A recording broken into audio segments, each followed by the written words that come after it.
Well, hello and welcome to today's webinar on best practices for managing trade surveillance. My name is Adrian Sharp. I'm a contributing editor covering RedTech Insight for A-Team Group, and I will be your moderator today.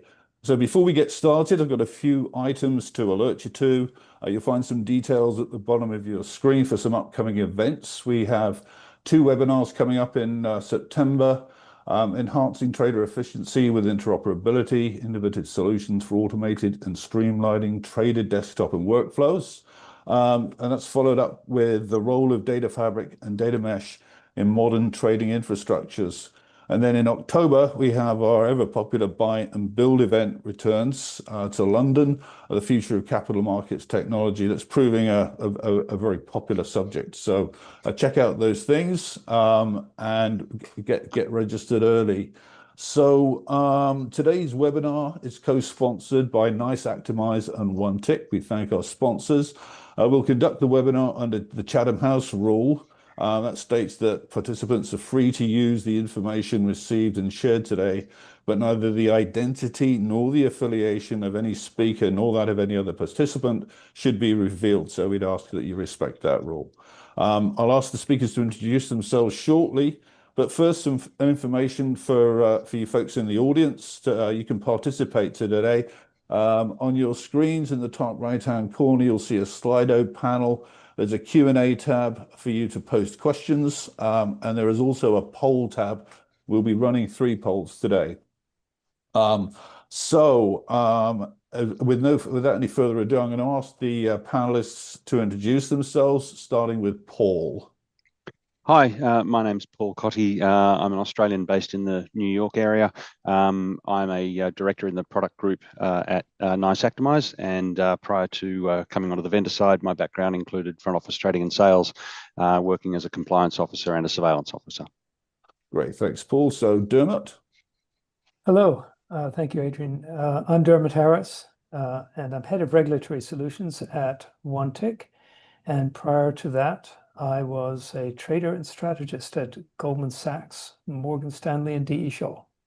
Great stuff. Thank you. And Adib? Last but not least, Anish Kalraya, I'm head of surveillance UK. I've been with Credit Agricole now for about 7 years, worked in compliance for approximately 12. And prior to that, similar to, I'd say, Dermot and Paul, I do have some front office experience in FX trading as well. Great stuff. And last but not least, John. Hi, everybody. My name is John Croper. I'm currently doing some consulting work, but also sort of open to other opportunities. Prior to this, I spent 17 years at FINRA. I ran the Equities and Fixed Income Investigations and Surveillance Program, and have other experience at the SEC and at Instinet.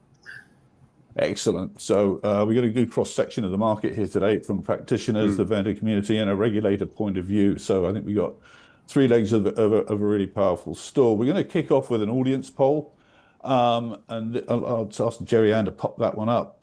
Which trade surveillance pain point is consuming the most resources at your firm right now? So it's managing alert volumes, false positives, inconsistent or incomplete data feeds, onboarding new asset classes or venues, managing reg change, and embedding a culture of compliant behavior. So whilst the audience is out there voting, we'll actually get stuck into our panel questions. And the first question, I'm going to start with Anish. And so as regulatory expectations keep shifting, so how do you manage reg change and translate high-level supervisory feedback into concrete revisions of surveillance policies without derailing day-to-day monitoring? It's the classic, how do you balance the tension between basically keep the airplane in flight while you're actually doing critical maintenance? So Anish, let's start with you from a practitioner point of view. Thank you. Thanks very much. Look, I think when it comes to regulatory expectations, the key element to consider here is, where are these reg expectations shifting from? So it's been common within the news in the last few months that the US, under the Trump administration, are potentially looking at perhaps words such as deregulation, Are they going to start cutting funding, for example, from organizations such as the SEC or similar? And what does that mean consequentially then for, in essence, either impending potential investigations that were either ongoing or subsequently due to sort of come to some sort of fruition and end? And how does that somewhat differ, for example, to what's coming out of, say, the European regulators, so from the FCA, the PRA, the BOE, and maybe some more local regulators. So being a French organisation, obviously we abide by AMF rules, but of course it could be some of our German compatriots. We look at the ECB, the BaFin, and so on and so on. So how do we manage this regulatory change and perhaps this disparity? Well, I think the best we can do is just to keep ourselves abreast of what those changes actually mean and how they manifest. Does that derail the day-to-day monitoring that we have in place? The simple answer to that, from my personal perspective, is no. And for the simple reason that even if there is such a thing as deregulation, which comes into effect, it doesn't fundamentally mean that you're going to switch off your surveillance and monitoring that you already have in place, I guess, within many institutions. And even if during the Trump administration there is this technical factor of deregulation, could it be that at the end of the 3 to 4 year tenure, is there going to be any potential reversal? So at which point are you going to then basically reactivate potentially anything that you've potentially already switched off during this time? So from a personal perspective as to where we are as an organization, our derailing of day-to-day monitoring is not going to happen. We're not revising our current policies. We are not redacting any of the pre-existing market abuse scenarios that we already have live and in production. But we are cognizant of the fact that there is reg change. And reg change for us, we've interpreted it as meaning smarter compliance. And I think that's probably kind of like a key term that may come up throughout the course of this webinar today. Great stuff. John, I'd be interested in your perspective as a former regulator in terms of how firms cope keeping up with reg change and basically managing the pace of change. And I think from a regulator's perspective, how did you see things from looking through the FINRA lens? Yeah, absolutely. There was always sort of that push and pull between sort of a mode where there was more, you'd call it, regulation by enforcement, where sort of the enforcement actions led the agenda versus more, working with the industry, sort of not bringing out the hammer prior to sort of trying to work with them in resolving issues. But sort of underlying all that, there's still a sense that the rules need to be followed, and sort of there will be sort of consequences for firms that have significant issues. I sort of look at firms, they need to have a robust risk assessment framework, and that has to be sort of a living document. The firms have to keep informed of regulatory changes, whether they're policy statements by the regulators signaling where they're going, more concrete things like rulemaking or interpretive guidance. There are, and that can get sort of complicated as you're sort of working in numerous jurisdictions. Hopefully there are a good number of tools out there that are being developed to help manage that process for firms. I know there are some already available, but there's room for more. The communication internally at firms is really important. Working with legal, compliance, the business, and technology to get intelligence as to those changes. Also, sort of having contact with regulators. I know sort of a lot of firms like to let sleeping dogs lie, but sort of having that open line of communication with the regulators is important. Also, sort of communication with your peers and the vendor community and others. And sort of just keeping in mind, again, that those priorities are always evolving. And in terms of how that ties back to the day-to-day, it does help to communicate to the staff that's responsible for doing the day-to-day that why things are changing and sort of what's changing. It helps them in terms of understanding why they should focus on this today versus that yesterday, and does help with moving things forward.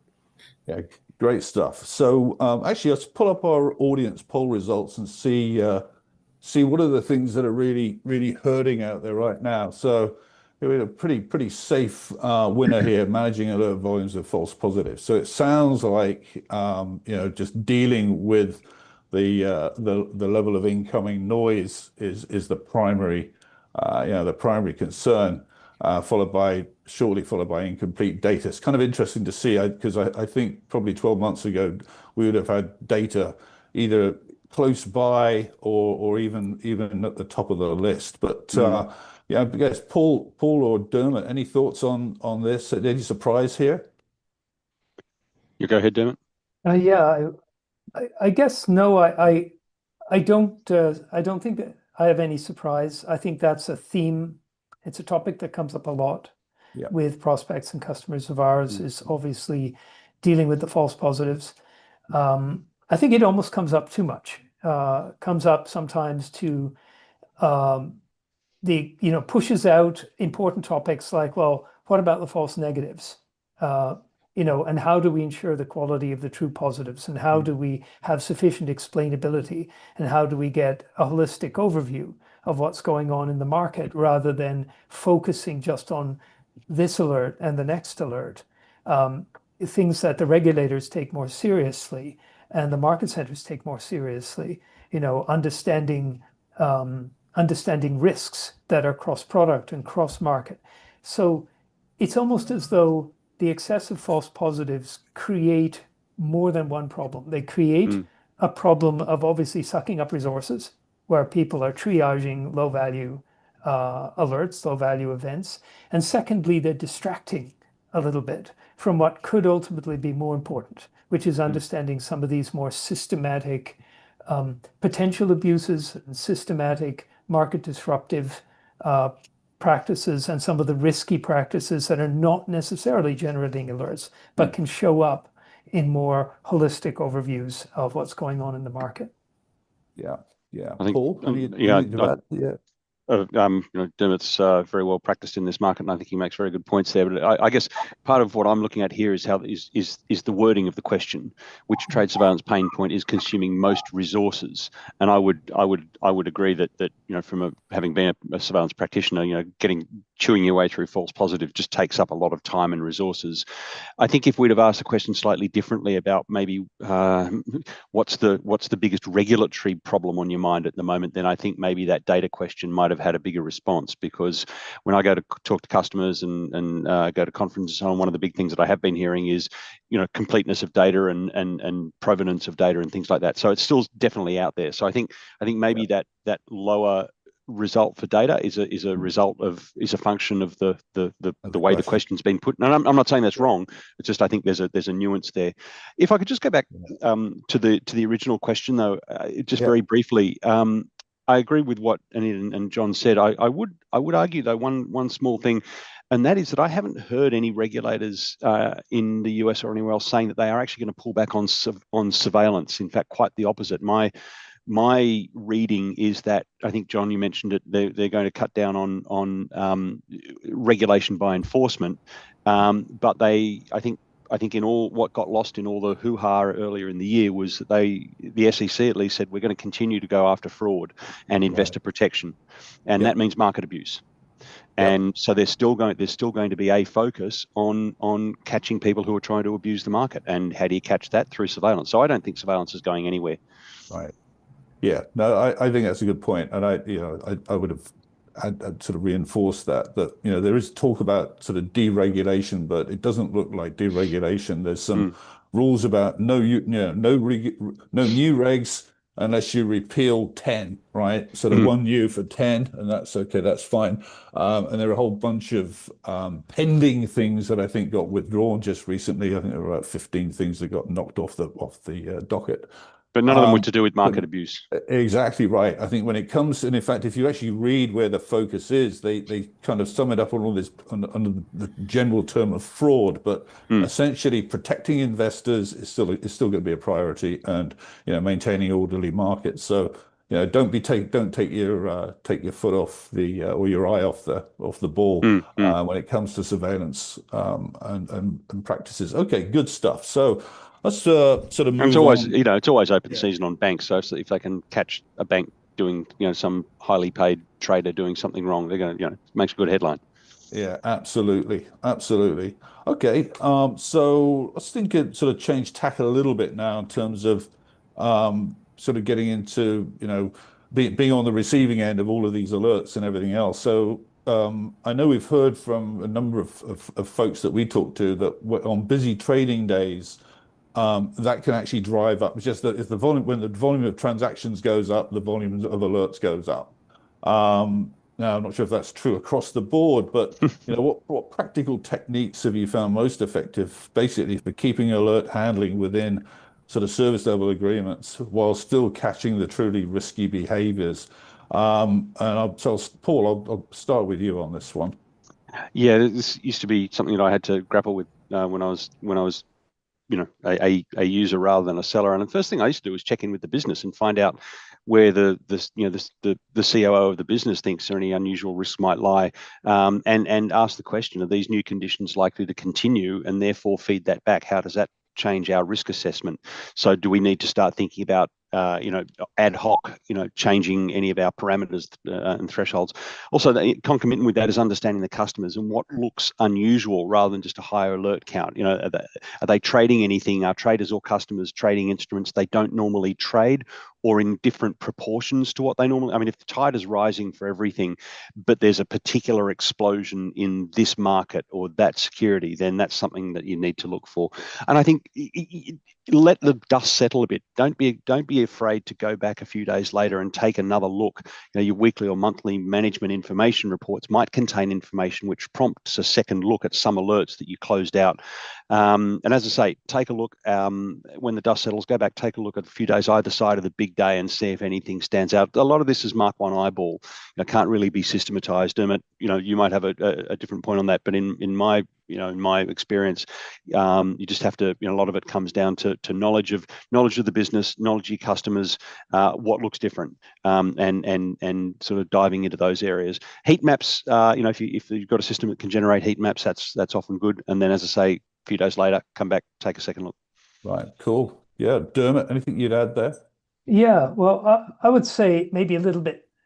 So I agree first with the points that Paul raised, and I think they're very important ones from the perspective of managing the alert. I mean, managing the surveillance process, which actually is what this webinar is about. I would say, in addition to that, if sort of the frequency of alerts explode on busy days, that actually suggests something wrong with the way those alerts are designed and configured. The truth is that some kinds of market abuse become less prevalent when markets are volatile. An unusually volatile market is dangerous for the spoofer, for example, whereas certain potentially market disruptive activities that you should surveil for, like excessive orders that outside the market, or that move the market price toward a circuit breaker, things like that, they become a greater risk in a volatile market. So an explosion of alerts would suggest that some models are not properly designed to adapt to systematic things happening in the market, like volume or volatility increases. From the design perspective, there are ways to ensure that models behave well during high volume, high volatility periods, or systematic market trend periods. The whole market's going up, the whole market's going down. But exactly how you do that depends on the nature of each alert. I'll just pick one example from many, and it's sometimes a subtle one: spoofing. An unusually volatile market means higher risk of wrong way fills for the spoofer. So you'd naturally expect fewer true positive alerts, not more. An alert model should calibrate itself to these effects by modeling the risk as well as the benefit to the spoofer. The higher the risk to the spoofer, the higher the benefit threshold would need to be for the market to be worthwhile for the spoofer. If the alert is designed to model both the risk and reward, then it won't explode during high volume or high volatility periods. Another approach that not many people mention is focusing not so much on the individual alerts and more on the patterns of activity and risk exceptions, and attributing them back to accounts of participants. So understanding the activities of large groups of participants or accounts at once. For example, there are things that drive, in the rapidly growing CFD and spread bet space, there are things that drive sort of herds of retail traders all at once And if you don't understand those trends, you don't kind of look for what is the underlying basis for them, then you can easily get swamped in alerts, when in fact what's really going on is something more systematic. Interesting. So yeah, this isn't a one size fits all model Right. question. Indeed, there's Yeah. there's some dimensions that need to be taken in. I'm going to for the audience, the question, the Q&A panel is open. I'll give you guys out there a little while to think a little more. If you have any questions, then I will jump on it as we go through. So this next question, really, again, we're sticking with the data story, and this is really dealing with data quality issues and the real-time effects that can have in terms of generating a flood of false positives. So, Dermot, while you're up, I mean, in terms of getting on top of data quality issues in a real-time scenario, what do you see as best practice in this space in terms of, Yeah, well, there are three parts to that. You mentioned, data quality issues, obviously. You mentioned real time and avoiding the flood of false positives. So I'll try to tackle them one by one and then pull them together. So triaging the alerts and finding the data quality issues in the big place, in the first place.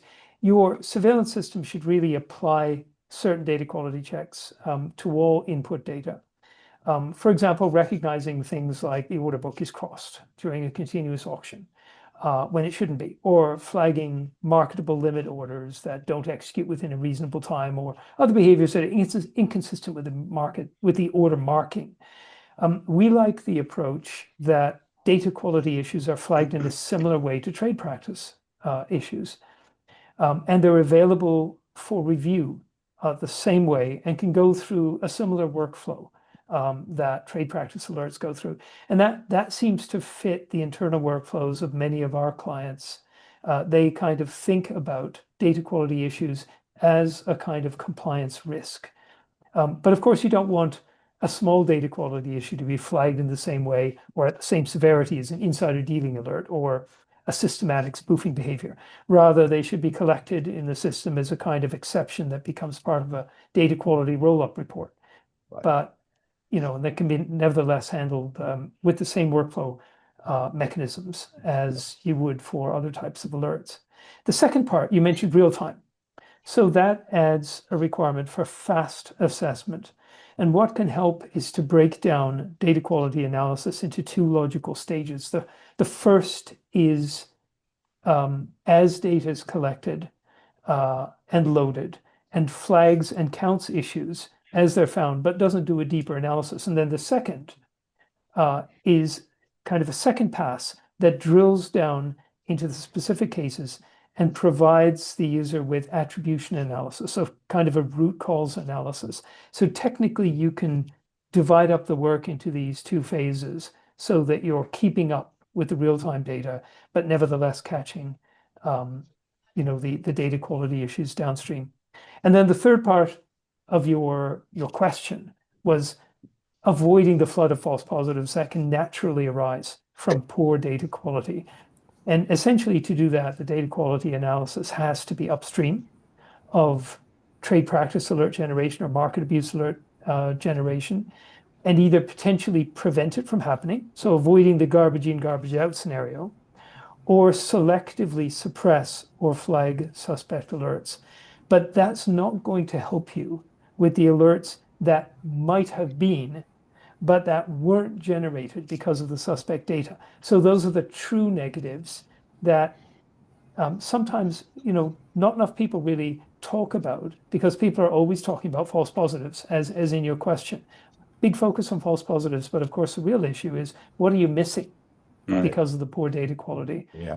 So anyway, big believer in data quality checking being part of the surveillance process, to the extent where the data quality issues appear to the end user in a similar way to spoofing, wash trades, things like that.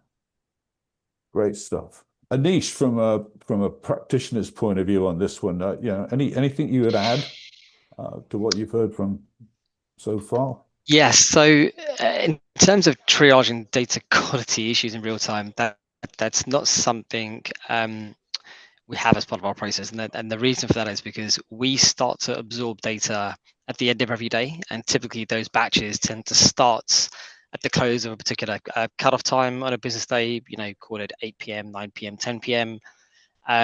Those batch run processes then tend to sort of like trickle through throughout the night. There'll be some elements of data which may take longer than a day to filter through.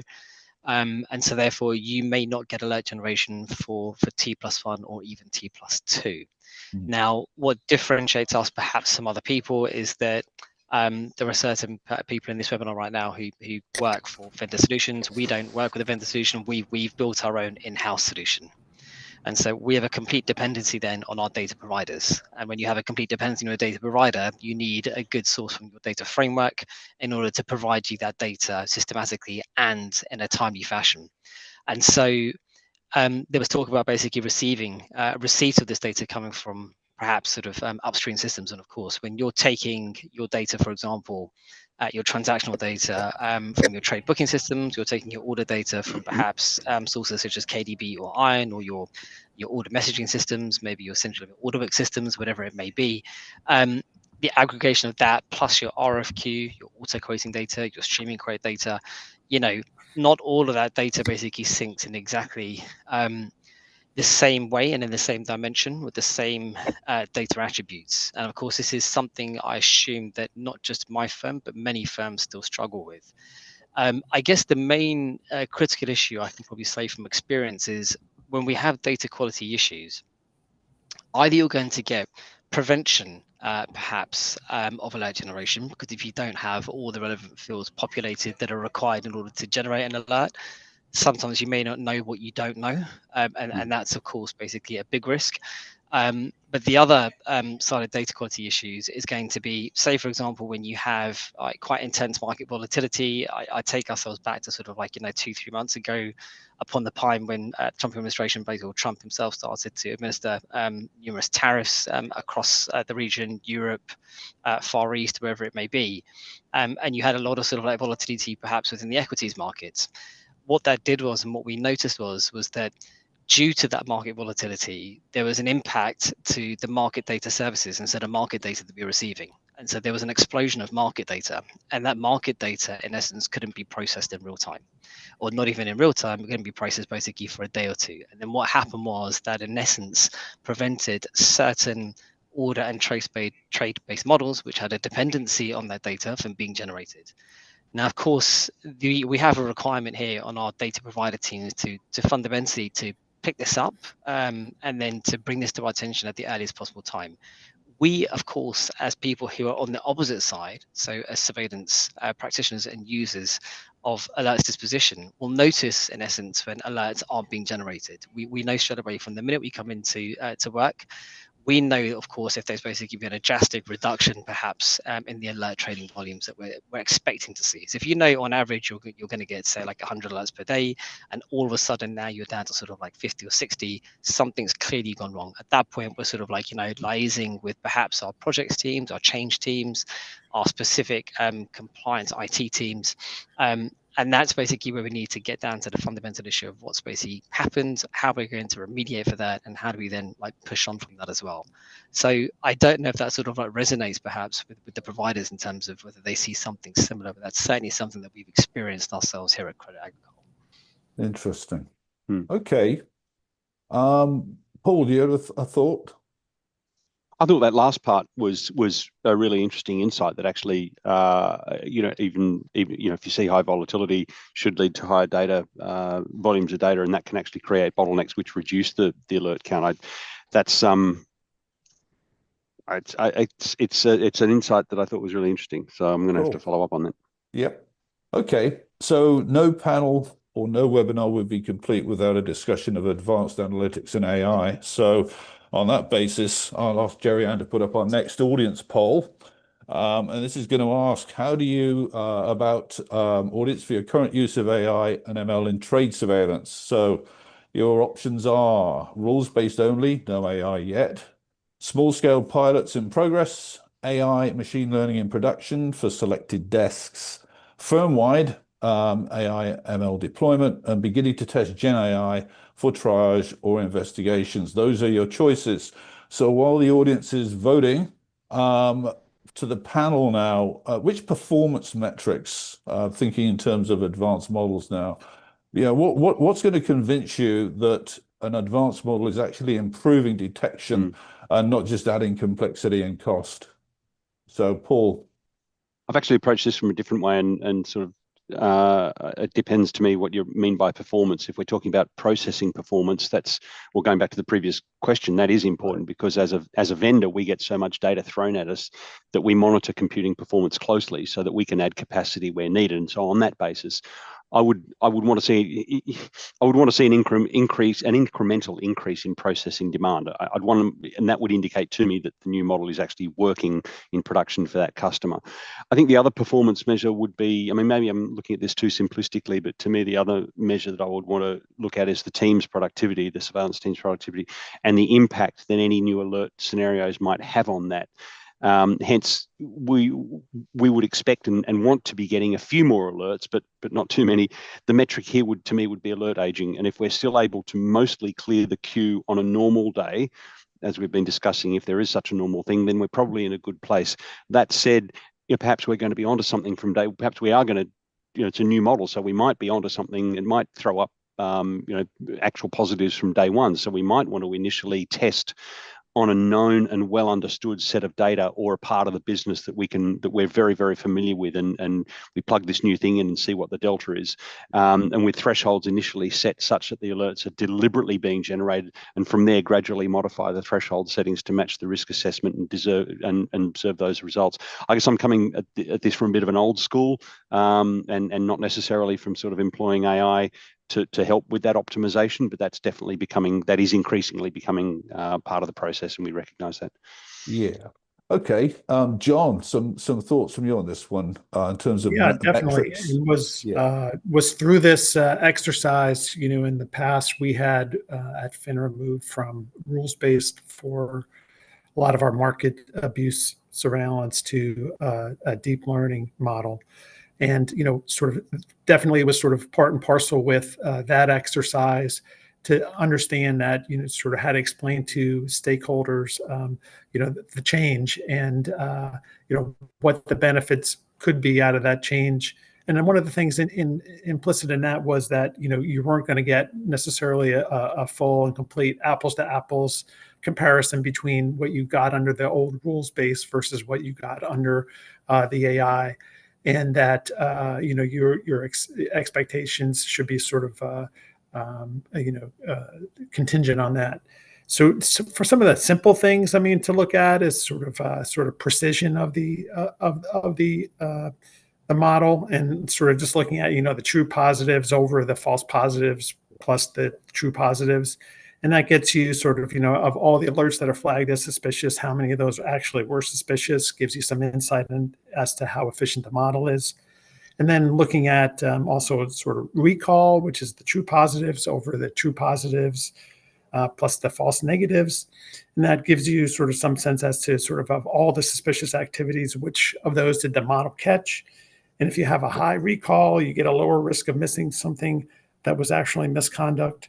And then you can sort of look at those two, you have high precision and low recall. You might be too cautious in terms of how you're calibrating things. Or if you have high recall and lower precision, you might have too much noise into the model. Those are some very simple ones. And if you work with your data scientists, there are much more sophisticated measures that you can take to look at the performance of the model. But that sort of, also sort of underscores that this is definitely an ongoing journey, and you need to work very closely with your technology, not just in terms of the launch, but also in terms of assessing the sort of performance of the models going forward. Right. Okay. Good stuff. Let's take a look at our poll results. By the way, I just wanted to jump in there. I thought that was actually kind of interesting that the vendor representative, Paul, in this case, took the very human approach of, well, we want to talk to our customers and make sure we're making life easier for them.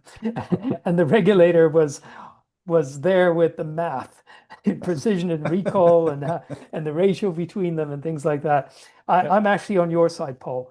we find we have our data scientist, our data science team, and they can bend your ear with all the math, but at the end of the day, when I'm talking to a customer, it's about is the customer spending less time or wasting less of their time than they were before, and are they happy? That's what really matters. Yeah. Hopefully that then feeds back into a better regulatory outcome, because hopefully they're able to aim their resources internally a bit better. So John, we're not trying to gang up on you here, but I think we're all working in the same direction. It's just how you get there, I think. Right. Yeah. No, absolutely. Okay, good stuff. So moving on, let's kind of change tack a little bit now. So talk about holistic surveillance and perhaps what that means. So, we hear a lot about holistic surveillance as a goal, but correlating all of these things, voice, e-coms, trade data with trade data can be messy. So what incremental steps move the needle fastest towards integrating monitoring that meets the regulatory obligations on the one hand and augments surveillance capabilities on the other? So I'm going to start with Paul on this one. Yeah, I think it just struck me before we go on. We've got a team of data scientists here. I happen to be I guess my response is, as I said, I'm a former trader, former compliance officer with a law degree, so I'm not a mathematician. So I tend to think of things personally. I look at things from a regulatory perspective and maybe how it affects the front office, and not so much on the data science. So my answer here is I think the easy response is to talk to each other. The groups that are in charge of the voice and comms and trade surveillance groups need to talk to each other. Now, getting salesy for 10 seconds, Actimize offers as part of its product suite an integrated case manager called Act One. But whatever's used, I think teams need to be able to communicate and share information. And there might be good regulatory reasons why information exchange has to be at high level, such as privacy concerns. But the teams should have a good understanding of what's going on in the other silos. And I know we hate that word, and regulators often say we need to get out of the silos and so on. But let's face it, let's face the reality. So, if I'm in trade surveillance, I should have a bit of an understanding of what the control room are looking at, so that if I see something, I might go, I need to talk to those guys about it. Broadly, what the other teams are looking out for. So as I say, if the comms team gets some alerts on a particular trader, they might like to let the trade surveillance team know. Likewise, if the trade surveillance team might pay closer attention to any alerts that are generated in respect of that trader. Or, for example, if the trade surveillance team start getting unusual hits from a client, they might then, as I said before, like to go and let the AML crew know. I think regulators, as I say, are expecting requirements such as privacy regulations to be respected, but they also expect firms to be not so rigidly siloed that things get missed. There's an advertisement for a computer company from about 10 years ago where an intruder is detected in sector 13, and the two security guards run after the intruder, and then the moment he crosses the line on the floor, and it shows on one side of the line is 13, on the other side is 12, and the moment he's crossed into the other sector, the security guards stop and radio in, say, sector 13 clear. It can't work like that.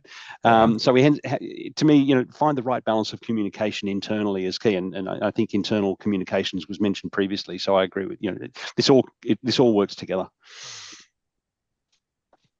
Yeah. Anish, any thoughts on this one? Holistic. I do, yes. I think the word holistic has been utilized in this industry for more years than I can remember now. And there are many firms, providers, NICE being one of them, Steelline perhaps being another, who do offer this sentiment of holistic surveillance for trade surveillance and comm surveillance, and aggregation of both consolidated into one place. Look, I don't think there's any right or wrong answer. If you have siloed trade and you have siloed comms and it works for your organization, and you can support that through your MI and your KPIs and your regulatory engagement, and the regulators are speaking to you directly and they're saying that they're okay with what you do, I see no reason to basically to push towards holistic. Of course, if you have holistic surveillance in place, does it become somewhat easier for you to look at specific risks? But at the same time, I'm also of the opinion of are you going to capture everything from holistic back to front surveillance, or do you need to have something tactical alongside? Do you need to have some forms of monitoring? I don't think everything is siloed just into surveillance for all the risks that we are ultimately exposed to from a compliance perspective. We like to do here at Credit Agricole a combination of all. So yes, I have a trade team, I have a comms team, but we also do monitoring and we do tactical things. So if we think we can better explore perhaps insider dealing tactically, because we think we're just not capturing effectively what we need to in a model, but it's still operationally functional, does what it says on the tin, then that's exactly what we will go ahead and do.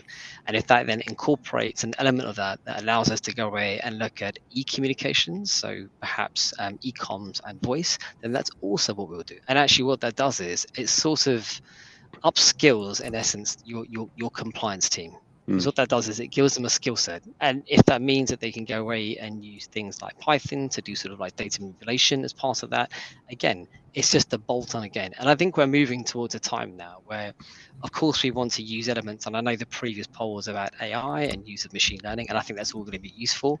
But actually, I think as individuals, compliance officers such as myself, we need to actually work out, well, where are the sort of like, the siloed gaps and the risk within my own organization? What is it that we're not capturing within surveillance, and how are we going to go about capturing that? Because you can't always do things in the form of a prescriptive model. That's just my personal view on this. Interesting. Because actually, we had a couple of audience questions popped up. Actually, and one looks like it's kind of on this theme, with regulators increasingly focusing on cross-product manipulation. Can the panel speak to best practices for cross-product surveillance? Should it be an expectation from surveillance vendors today to have cross-product alerts? I suppose I should ask a vendor to start the discussion. Dermot, a thought on that? Yeah, well, I guess the answer is to your question is that yes, it should be an expectation. Certainly some alerts for a long time, and actually probably across a number of vendor products too, have been naturally cross-product and cross-market. Look at something like insider dealing.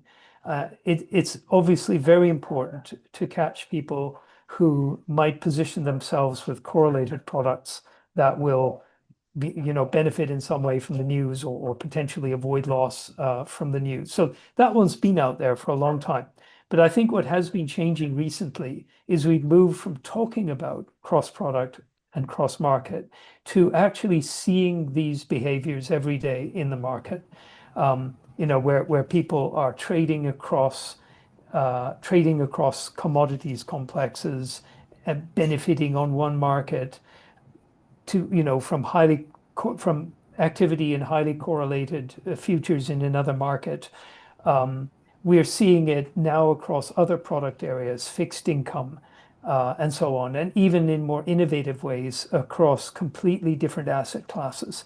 So what's really changed is now you can observe these abusive behaviors in the market daily. And so it's gone from being talking points on webinars and at big conferences to being, you really need to do this kind of surveillance.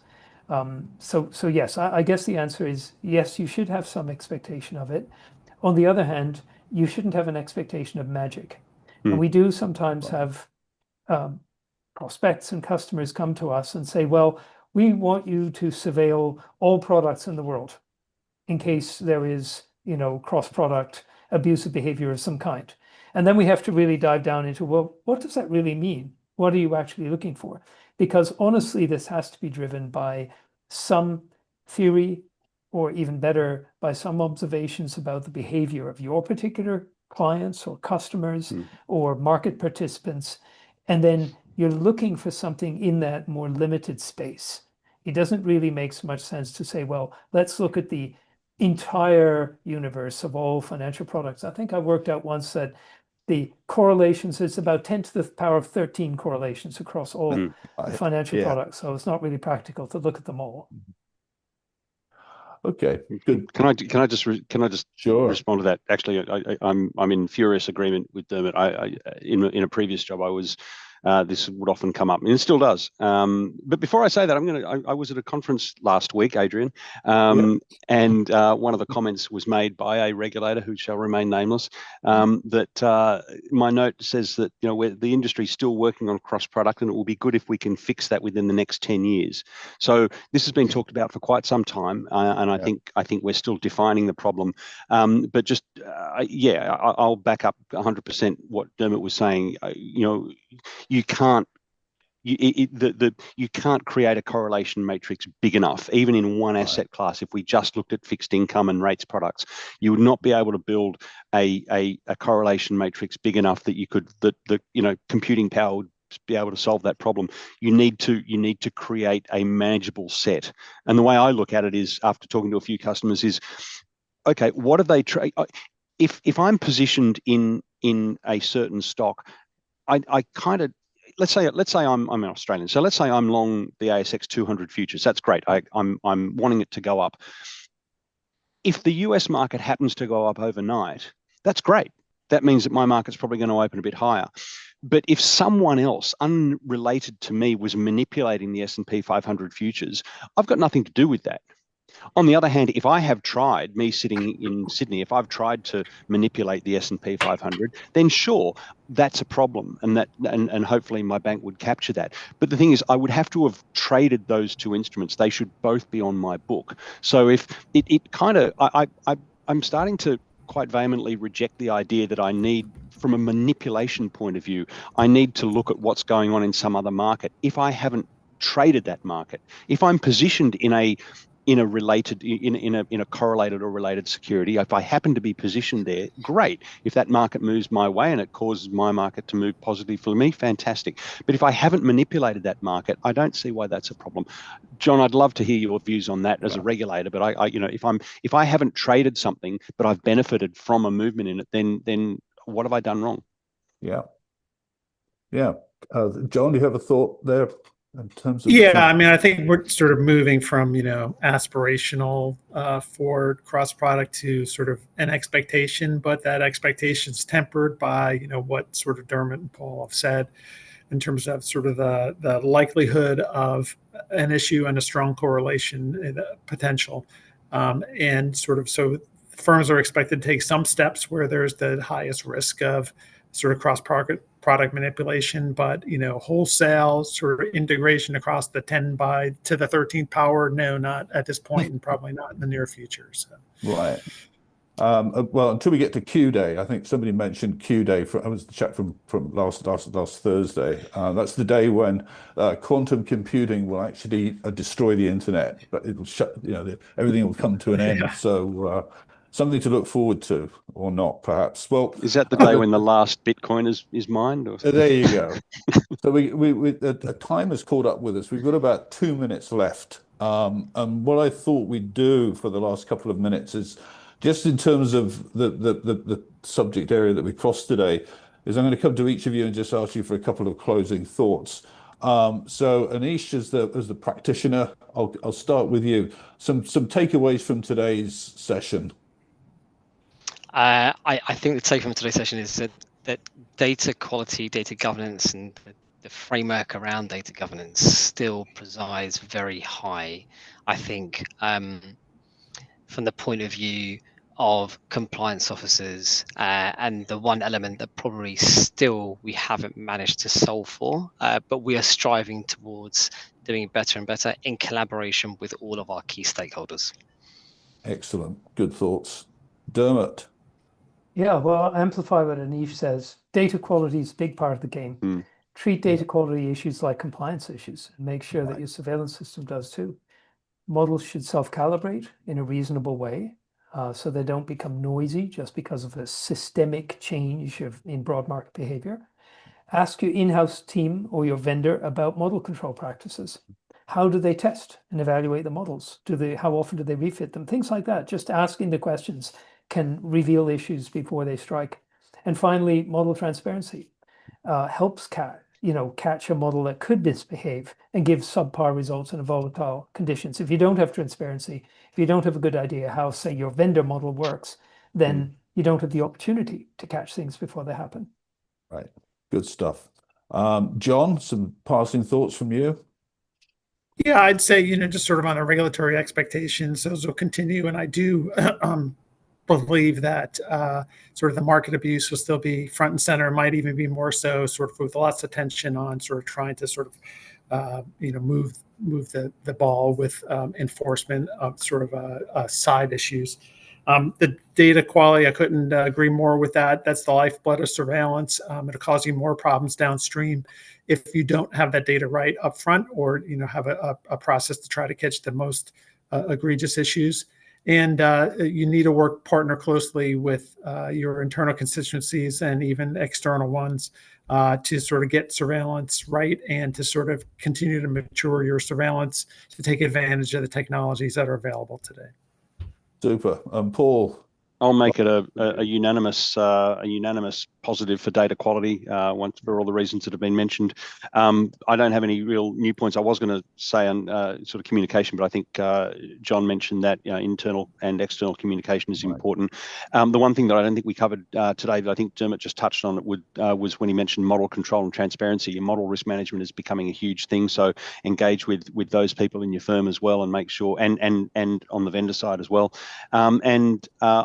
I thought that Anid made a really interesting point. I've noted down horses for courses, but where he was saying there's no right or wrong, and sort of silos to an extent can be okay. I thought that was a really interesting insight. So yeah, they're my points. And okay, so all that's left for me is to thank our panel of experts today, Anish, Dermot, John, and Paul. I want to thank today's sponsors, NICE Actimize and OneTick. You'll see their details at the bottom. Please check them out. And one final request, we have a survey form that's also out there attached. If you could fill that in, complete. Your feedback is important to us. And we've got some interesting things coming up in London, Trading Tech Briefing in October. And we've also got some RegTech events coming up in London and over here in New York. Last but not least, thanks to our audience for your participation today. And until next time, thank you all very much and take care. Bye for now. Thanks, everyone. Thank you. Bye-bye.